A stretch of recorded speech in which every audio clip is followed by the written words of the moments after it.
All right, everyone. Thank you for joining me once again. I am still your casting host, Beef, bringing you yet more games in this Best of 5 series here. Once again, going to be on Atlantis Space Bear. Well, not once again. This is the first time this series. Not the first time of all time, though, because this is Atlantis Spaceship. This is the coolest map ever. We're going to see some awesome games here from our Zerg player and our Protoss player. Once again, Best of 5 going up 2-1 in the last game was the Blue Protoss. The pride of Liquid, maybe not so much anymore with another big-name Terran player joining there, but he's got a pretty big list of his own. He's Liquid'HerO. And his opponent dropping the last game from what I thought was going to be a pretty good position there on Ohana is WW.SortOf. So, like I said, this is Atlantis Spaceship, Atlantis Space Bear, because it looks like a bear up there. It's awesome. Thank you very much to the beautiful casters there at GSL for bringing that to my attention. I think it was Wolf and Caldor that did, in fact, let us and the rest of the world know. That's so cool. Anyway, I like this map a lot. I think that there's a lot of really cool features here on this map.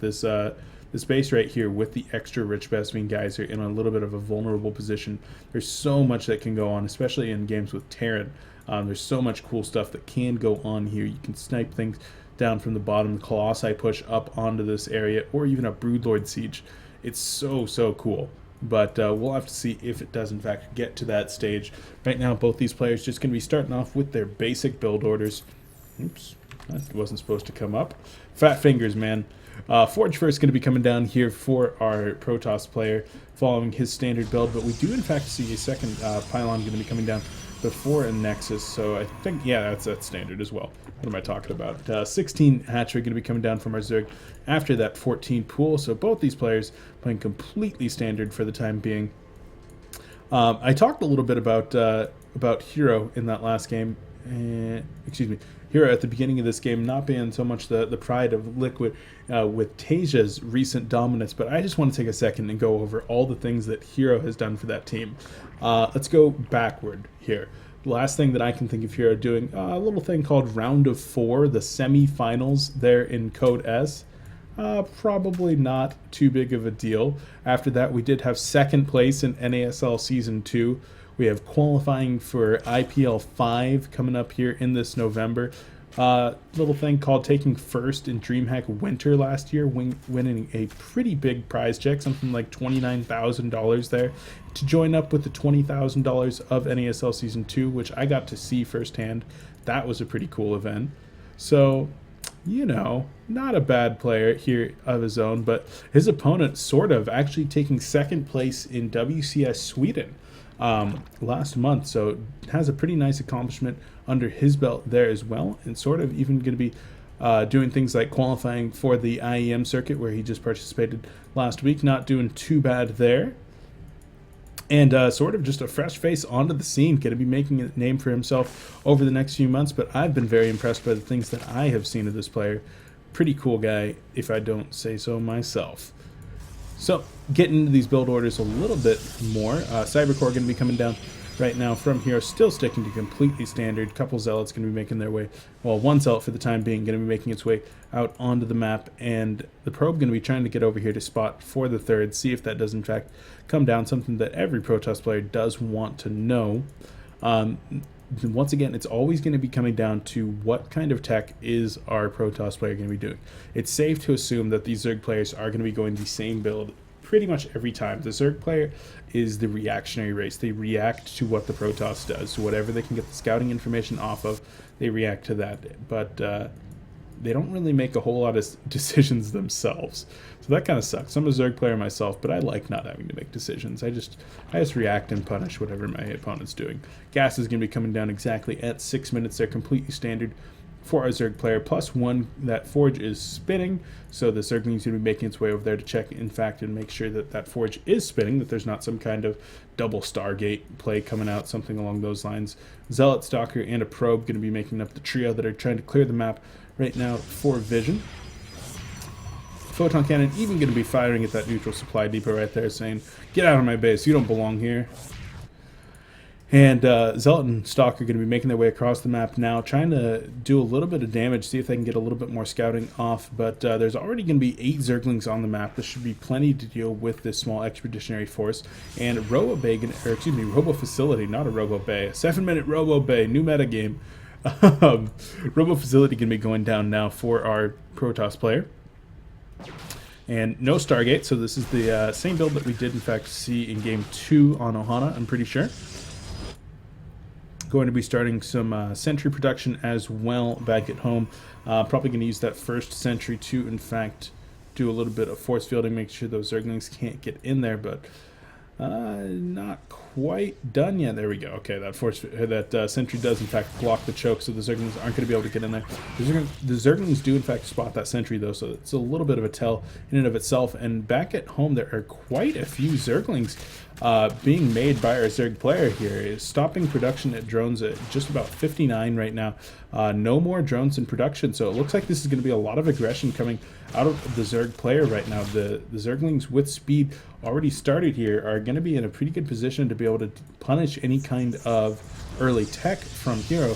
But Hero going up to a total of 3 gateways right now, and starting his first Immortal after this Observer does come out, will be in a decent position to defend any kind of early aggression. But sort of for the time being, it looks like he's actually going to be doing the same build that he did in fact do, excuse me, in game 2, which was not on Ohana.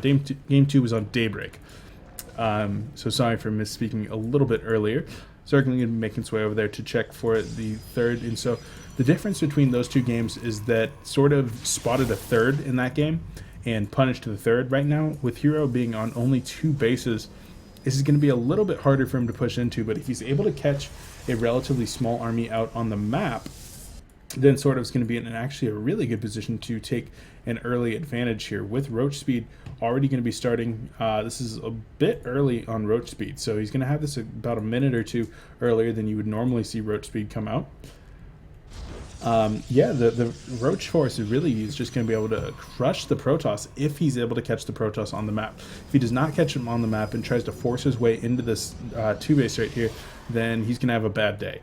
I would really like to see the Zerg player try to wait for the time being until the +1 and Roach Speed are done, but he's really thrown a lot of Zerglings right there. Some Mr. Micro just really missing his hotkey groups.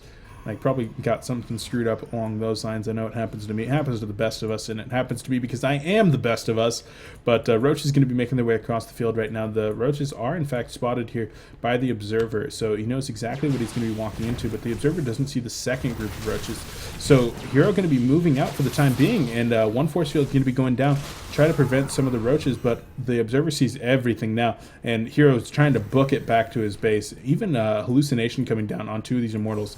So the Roaches are a little bit less likely to engage because they do in fact see a couple of Immortals. But right now, look at all these Zerglings who are making their way over here, and I don't exactly know what's going on. The Hero, or SortOf's army is just kind of everywhere right now. It's all over the place. Zerglings and Roach even going to be making a little bit of a counterattack over here, as Zerglings and Roaches do in fact go in right here, but a lot of energy expended already on these sentries, on those hallucinations, and the force fields do go down to segment these Roaches decently well. 3 Immortals in the back going to be able to do quite a good job of cleaning up the rest of these units, but the aggressive third being placed down over here at the Rich Vespine area is going to be something that our Zerg player does want to punish. Still sitting at a relatively low drone count at 63, not going to be expanding from himself. The Zerg player is just going to ramp up at this point and try to punish this as hard as he can, knowing that the energy on those sentries is relatively low. Walking in there right there and losing one Roach, almost losing